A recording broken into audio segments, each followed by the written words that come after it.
coming up, a lot of people are now looking at the expectation that they will sit across a table, make polite chit-chat, and break bread with people who voted to take away the rights of marginalized people.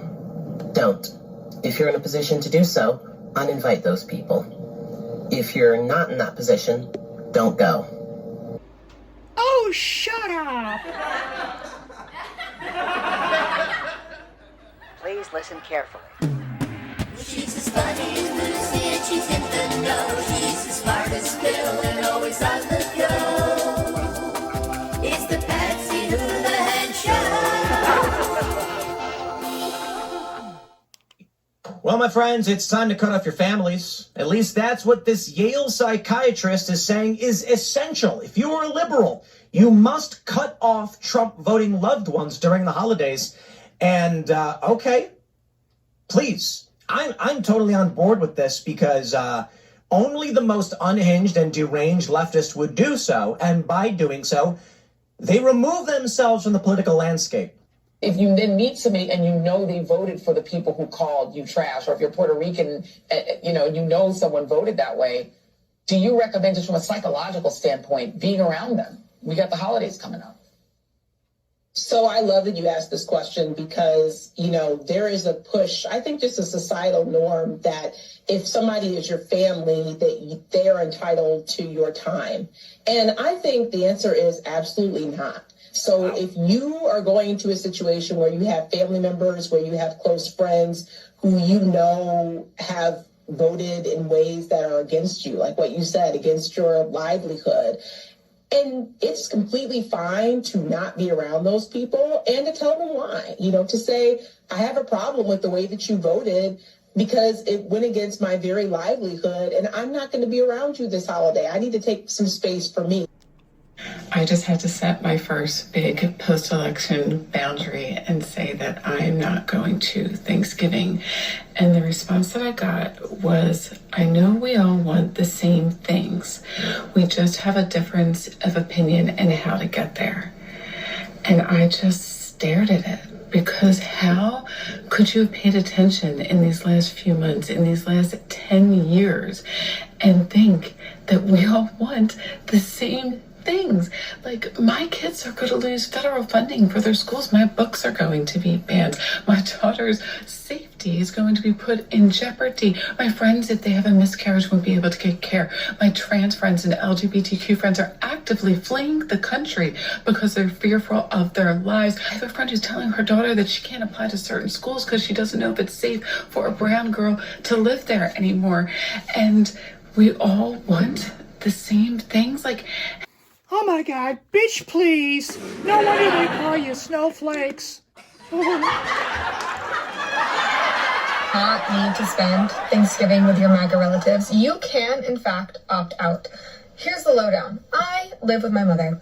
We have a great relationship. We are both very anti-schmump. And I had asked, can you please not invite your brother this year and his wife to Thanksgiving? Every year, it's an issue. They show up. They don't contribute. My mom complains. It's a whole thing. But the key point here this year, though, is that they are gold star schmumpty dumpties. So I don't want to be around them. So I asked. But ultimately, my grandmother wants them there. It's her son. And my mom is going to listen to what her mother wants and respect that because she's in her 80s. And I'm like, fair. You're hosting. You're doing the work. You get to decide who you want to invite. I, however, can choose to just not be there. So this year, I was telling my besties in the chat that I was going to take my kids and I up and away to Universal Studios Hollywood because we have annual passes and it's open that day for us to go. Let's just go do our own fun thing. And then my bestie was like, hey, I actually need someone to adopt me and my 3-year-old son this year for Thanksgiving. Her husband is working. She is a nurse. She's normally working. And I was like, you know what?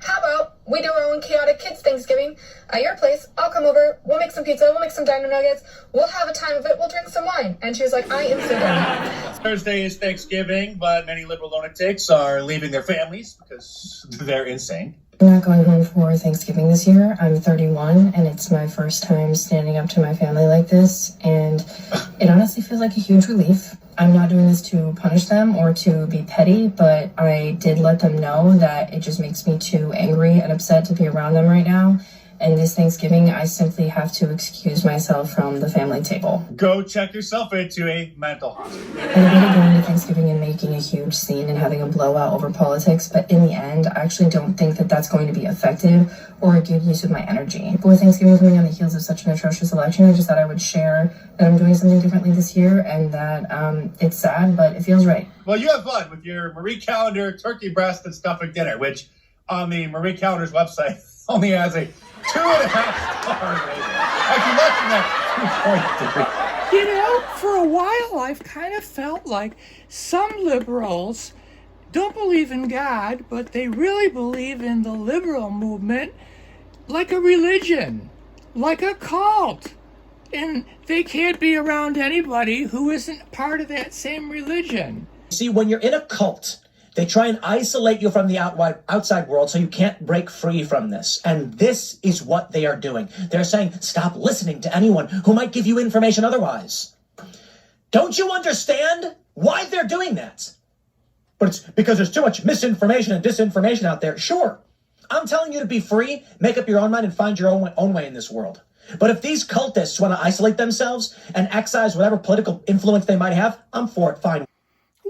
Anyway, Thanksgiving is about giving thanks to God and to everyone that does nice things for you. And who cares about the goobly gobbly of conflict in life when you should be thanking God and the people in your life? So, without further ado, we're going to play for you our Thanksgiving classic by Millie Haskins. Our Thanksgiving song.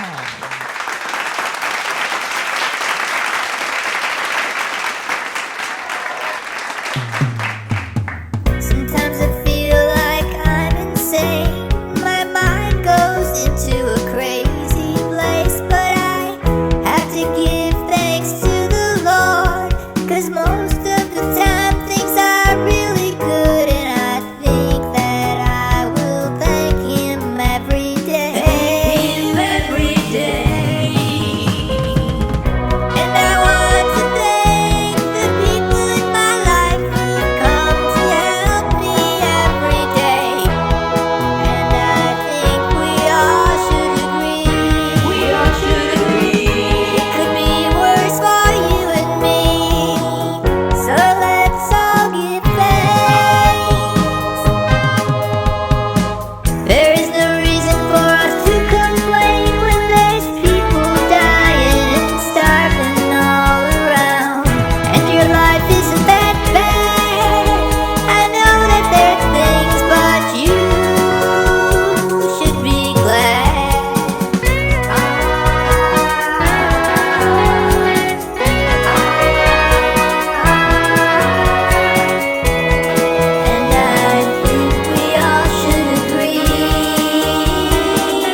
They are not entitled to your company.